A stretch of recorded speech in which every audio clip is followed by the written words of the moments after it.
Yeah, I think that is a really interesting question, because to me heaviness can be so many things.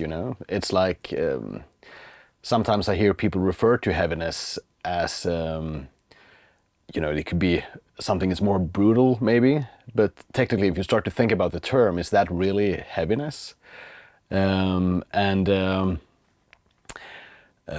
Personally, I think heaviness doesn't necessarily have to be about sound at all. I guess you can emphasize heaviness with help of sound. For example, people come to me because they usually want their instruments to come through better or be defined.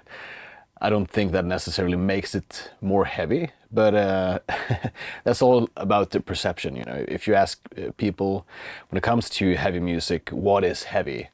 Some would go like refer to like old albums, Black Sabbath or Slayer or whatever, while a different generation maybe or different people would say that Dimmu Borgir, that's super heavy.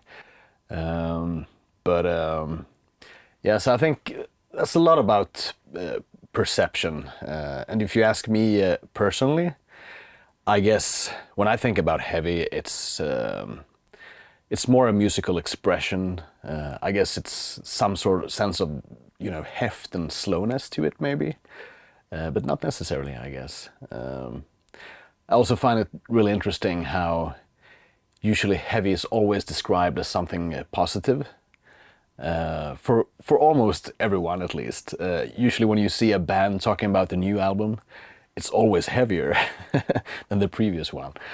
The only exception actually is a band called Dragon Force that I've seen making exact that comment, that everyone is always saying that it's more heavy, but no, our new album is less heavy and it's happier.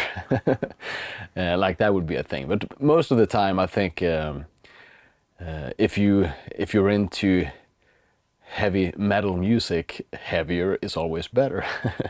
At least in terms of when you want to describe something. Then if that's actually the case, I guess that's down to the listener.